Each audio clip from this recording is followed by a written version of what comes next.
Senador Rubem Figueiró, eu falo hoje sobre um tema que havia já anunciado na sexta-feira, que falaria que é sobre a situação de banalização da vida devido à violência que está acontecendo no nosso país, com atos de total barbárie, de um indivíduo contra o outro, de um homem contra a mulher, de um adulto contra uma criança. E por isso, como resolvemos fazer uma audiência pública para tratar desse tema na próxima segunda-feira, eu comentarei o porquê dessa audiência pública. Senhor presidente, abordo hoje o complexo tema do estarrecedor surto de violência a que estamos assistindo no país. Violência disseminada e tão cotidiana, que já nos indagamos se não estaríamos com ela ficando acostumados, e a ela até grande parte insensíveis, fazendo-nos deparar como sociedade com um perigoso processo de banalização da vida. Crimes de assassinatos são divulgados todos os dias. Um procura apagar o outro. Senhor presidente, quanto à barbaridade, ao despropósito e à crueldade como esses crimes são cometidos, merece um comentário na tribuna do Senado, mais do que um, eu diria, centenas de comentários de nossa parte. Por exemplo, o que houve no meu estado, o Rio Grande do Sul, é até inacreditável. Comentado em todo o país e até a nível internacional. Um homicídio cometido contra um menino de 11 anos. Já falamos sobre isso, mas eu vou discorrer sobre diversos casos. Bernardo Boldrini, em que os suspeitos, vejam bem, já indiciados pela polícia, são a madrasta do garoto, uma amiga dela, adulta, que dizem que é assistente social e que é amiga do menino, e o próprio pai da criança. E que ainda por cima é médico.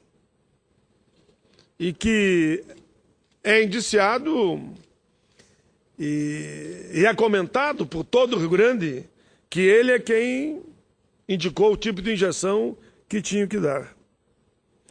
Isto aconteceu no começo do mês passado, no município de Frederico Westphalen, no noroeste do meu estado. A suspeita é que o menino Bernardo tenha sido morto mediante injeção letal de uma droga, estou falando suspeita, que teria prescrita pelo próprio pai médico, como aqui eu falava. Dizem os familiares que ele seria o mentor intelectual do crime. Qual a motivação de um crime tão hediondo, tão repugnante? Dinheiro? É inadmissível. O motivo é o mais fútil que se possa imaginar. Não tem motivo para tirar a vida de ninguém. Parece que Bernardo era considerado pelo pai e pela madrasta, segundo o que publica toda a imprensa, um estorvo, já que era filho do casamento anterior do pai com a mãe que suspeitamente se mata 4 dias antes da separação definitiva, onde teriam que dividir os bens que ficaria com a mãe acabou, segundo informações, que se matou, história mal escrita também, e que o menino agora seria o herdeiro. Aí, o guri estaria atrapalhando a vida do casal. Aí resolveu-se o assunto, mata em terra, não importa esteja vivo ou não. É inacreditável. Eu fico abismado esta facilidade com que se realizam esses crimes. A madrasta cúmplice do processo. Edelvânia reconfessa do assassinato que se envolveu em troca da promessa de 20 mil reais por parte da dita madrasta. E qual é a profissão de Edelvânia? Assistente social. Diz-lhe Graziele, a madrasta: estou pensando em matar meu enteado de 11 anos. Você aceita me ajudar? E ela, de pronto, concorda. Repito, é inacreditável. São pessoas comuns, o médico de uma cidade do interior, sua mulher, uma assistente social, que atenta, assassina o próprio filho dele. Mas vamos sair do Rio Grande, vamos cair aqui para Brasília. E aí, como eu fico muito aqui em Brasília, devido à nossa atividade, então isso eu ouvi e vi na televisão, no rádio e no jornal. Aqui mesmo no DF, na região de Ceilândia, faz poucos dias houve outro brutal assassinato. Uma criança e uma adolescente, que foram carbonizados, queimados vivos, em sua própria casa.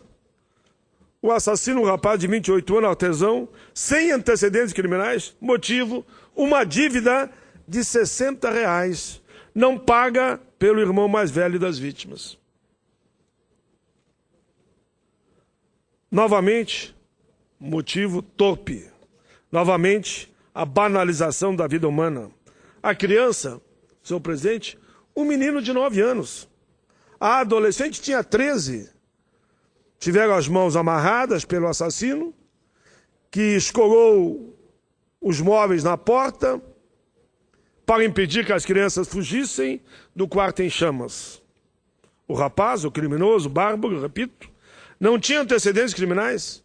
Segundo o delegado do caso, o réu, confesso, contou tranquilamente e friamente, com detalhes, como cometeu o duplo homicídio.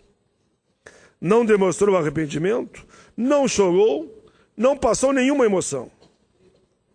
Vamos a um outro caso tão recente quanto os outros dois, que trago aqui a lembrança de todos. Foi o linchamento ocorrido no último dia 3 de maio, em Guarujá, cidade do litoral paulista. Quem não viu pela TV o que lá se passou? Eu assisti ao vídeo que foi gravado pelo celular de alguma testemunha ou até de algum linchador. E o que foi divulgado pela internet é quase insuportável de se ver. Nesse episódio, uma dona de casa, a senhora Fabiane Maria de Jesus, 33 anos de idade, dona de casa, é espancada até a morte por populares. Segundo eles, ela já parecia já morta mesmo, mas ainda com vida foi verificado que ela, embora muito ferida, poderia ainda escapar de morrer, porque se levantou de repente a dúvida que ela não seria a culpada, mas era tarde. Ela acabou morrendo. Fabiane foi confundida com uma suposta sequestradora de crianças para ser usada em rituais de magia negra. Um boato que foi divulgado, não como fato, mas como boato mesmo, em notícias na internet. A menção ao boato vinha acompanhado do retrato falado da suposta sequestradora de crianças. Aí os populares do bairro, periferia do Guarujá, resolveram fazer justiça pelas próprias mães e, em resumo, mataram a dona Fabiane.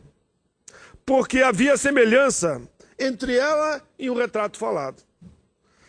Foi o que bastou para um ato covarde de violência e selvageria que vitimou uma dona de casa inocente e mãe de família. Já seria inaceitável o linchamento em todas as situações. O de fazer justiça com as próprias mãos, caso Fabiano fosse de fato, ou tivesse alguma culpa, mas não tinha culpa nenhuma.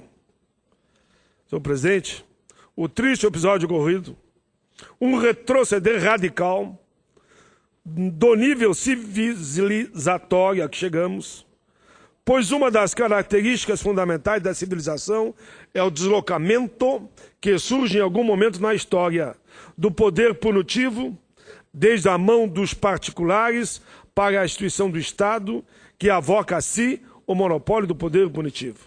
Mas alguns passos no processo histórico civilizatório, passos gigantes do tamanho de século ou até de milênios, é esse, poder punitivo. Passa a ser exercido mediante normas legais estritas, de modo a garantir um julgamento justo de quem é indiciado e acusado por um crime. Tais normas são os direitos e garantias individuais de caráter liberal que estão hoje escritos na Constituição que eu participei. É o direito ao devido processo legal, o direito à ampla defesa, o direito ao contraditório, o direito à presunção de inocência, o direito de ser julgado pelo juiz natural ou, senhor presidente, e não ser por um tribunal de exceção. Nenhuma dessas garantias valeu para a dona de casa Fabiane. E mais ainda, é que Fabiane, acima de tudo, comprovadamente hoje, era totalmente inocente. Foi confundida com uma suposta sequestradora a partir do tal desenho, um retrato falado. A ignorância, nesse caso, julgou-a a partir de uma prova frágil, insegura, na verdade uma prova inexistente, um desenho.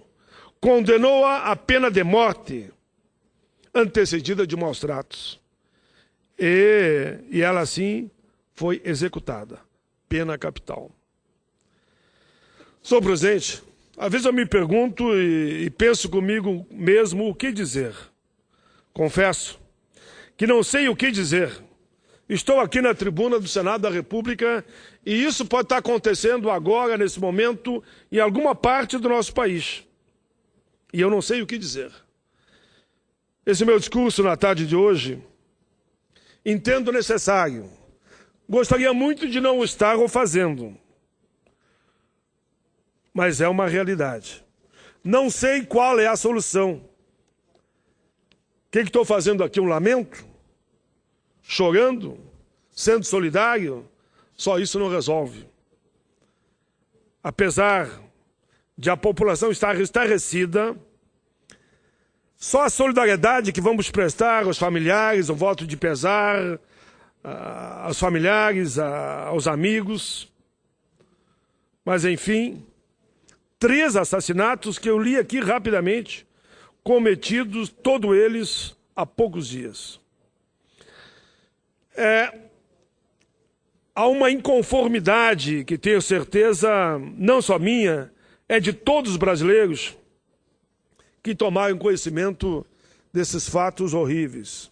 São tão horríveis que a vontade do cidadão normal e saudável é olhar para o lado, desviar a face para não vê-los, mas não se pode e nem se deve fazer isso.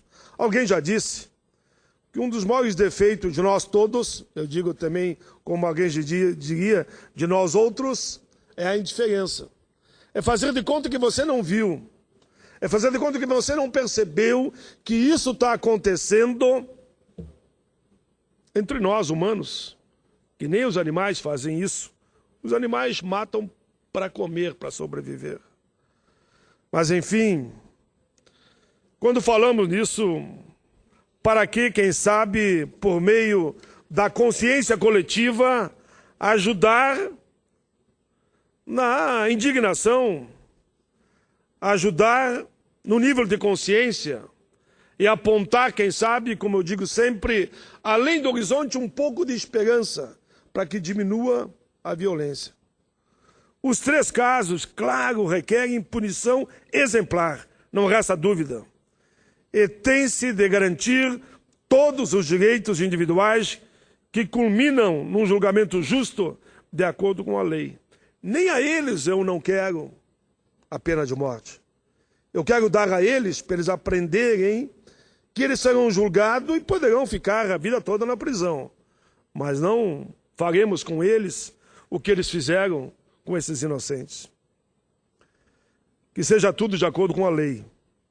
Direitos que há poucos foram por mim aqui mencionados e que são os institutos democráticos legais e que na fase atual da consciência humana universal distingue-se as civilizações das sociedades por esses instrumentos legais da barbárie. Li aqui alguns termos técnicos para mostrar que está escrito na Constituição, está escrito nos códigos, que ninguém tem o direito de julgar o outro matando, sequestrando, esfolando, torturando, e que a lei cumpra o seu papel. Senhor presidente, há semelhanças entre os 3 crimes que trouxe hoje aqui a lembrança de nós outros. Além de serem bárbaros, o crime de Frederico Westphalen, por exemplo, que vitimou o menino Bernardo, o crime de Ceilândia, aqui no DF, que vitimou os irmãos Dreile e João Guilherme, queimados vivos, o crime de linchamento com uma dona de casa inocente. O raciocínio analítico já começa a esquadrinhar os casos numa quase agonia para encontrar semelhanças e talvez encontrando-as poder encaminhar começos que apontem outro caminho para a relação de paz, de humanidade e de combate à violência. Todos os 3 foram cometidos por pessoas comuns. Os 2 primeiros, criminosos, sim, mas não tinham antecedente. Pareciam pessoas comuns. Nenhuma delas com antecedentes criminais, nem com ligação com qualquer tipo de organização criminosa. Quanto ao crime do lixamento, foi perpetrado na mais pior ignorância que a gente pode imaginar. Senador Paulo Paim. Mas merece igualmente punição exemplar. Não é porque são ignorantes que agora vão lixar alguém e não vão ter que responder. Tem que responder sim. Senador Vital do Rego, sempre é uma satisfação para esse humilde senador lá do Rio Grande receber uma parte de Vossa Excelência, que há tão pouco tempo aqui já se tem, podemos dizer, tem se destacado como um dos melhores senadores desta República. Agradeço a Vossa Excelência. Honra para mim poder apartear Vossa Excelência, a quem publicizo a admiração, o respeito, aquele que é um senador de grandes causas, de honradas bandeiras. E me apressei ao tempo, senhor presidente, que peço a minha inscrição pela liderança da maioria, mas eu quis vir mais rápido ao encontro de Vossa Excelência, para poder ter a oportunidade de aparteá-lo. Com a mesma melancolia, com o mesmo sentimento de impotência, com o mesmo questionamento, com as mesmas indagações ao espírito, mas também ao povo brasileiro, para onde nós vamos? Que caminho é este que nós estamos construindo? Uma civilização deste século, que deveria ser o século marcado pela alta tecnologia, pela modernidade, pelas relações humanas civilizadas, nós enxergamos diariamente, assistindo, lendo ou ouvindo, no meio de comunicação específico, a atrocidade, a banalização da vida, os sentimentos mais bárbaros que nortearam a civilização antiga e que foram, por nós, nesta novo modelo civilizatório, né? Diante desses fatos, nós esperávamos nunca mais ver, ouvir ou assistir. Crimes que Vossa Excelência pontuou, 3 crimes diversos, em cenários diferentes, cometidos... Praticamente em 30 dias. Em 30 dias, cometidos por pessoas que sequer tinham antecedentes criminais desabonadores. Mas, senador Paim, nós estamos aqui. O povo do Rio Grande, da Paraíba, do Amapá, do Paraná, nos fez os seus representantes e, orgulhosamente, nós estamos aqui para responder ao Brasil como nós queremos legislar para que essa legislação possa ser inibitória ou possa prevenir atentados à humanidade como estes que Vossa Excelência colocou, do menino, da mulher, do jovem. E a oportunidade, me parece, senador Paim, está chegando e batendo a nossa porta, convocando-nos a uma responsabilidade legisferante. É que nós temos agora, na Comissão de Constituição e Justiça, que Vossa Excelência de forma tão brilhante participa, nós temos a oportunidade de votar o novo Código Penal brasileiro, atualizar uma legislação de mais de meio século, né? Codificar um corolário de leis, e nós perguntamos a nós mesmos que código nós queremos para esse Brasil que está banalizando a vida. Que leis poderão ser feitas pelo Congresso Nacional que possam mitigar, minimizar essa avalanche de crimes que afetam diretamente o sentido mínimo de sobrevivência humana. Por isso, o pronunciamento de Vossa Excelência é uma reflexão triste, do estado de coisas que nós estamos vivendo, em que muitas vezes a vida se transforma em coisa. Muito bem, senador Vital do Rego, o seu pronunciamento fica incorporado à minha fala de um tema tão delicado e tão sofrido para todo o nosso povo e toda a nossa gente. Ainda hoje pela manhã, na audiência pública que realizamos, que falava também do mundo da violência, e se a violência no mundo do trabalho, que pode ser, por exemplo, trabalho escravo, que pode ser acidentes que levam à morte de pessoas, deveria ser discutida no campo da justiça do trabalho ou não. E aí foi lembrado muito bem o debate lá na CCJ que está acontecendo. Mas, senhor presidente, senador Rubem Figueirão, continuando o meu discurso, crimes cometidos por pessoas comuns, das quais não se suspeitava nada. Pessoas que, na maioria delas, nunca se podia se imaginar que seriam capazes de fazer o que fizeram, até o momento em que cometeram este crime e que deixou todos perplexos, inclusive na cidade onde o fato aconteceu. Talvez, se eu pudesse somente, no caso do linchamento, ligar o ocorrido a uma sensação perigosa que há, e com razão hoje, na sociedade brasileira, sensação de impunidade, sensação de incompetência, de inoperância em fazer valer o que manda a lei. De modo intempestivo, certo, foi o que aconteceu. Mas não tem desculpa para o que aconteceu. Temos que punir exemplarmente quem cometeu esse crime. Hoje em dia, os jornais brasileiros, os jornais considerados mais sérios, até eles tornaram-se, em grande parte, editoriais de polícia. Tem muito jornal que eu não gostaria de fazer, eu sei, das suas principais matérias, só manchete de crime, assassinato, mas se obrigam. Os editoriais estão comentando essas situações.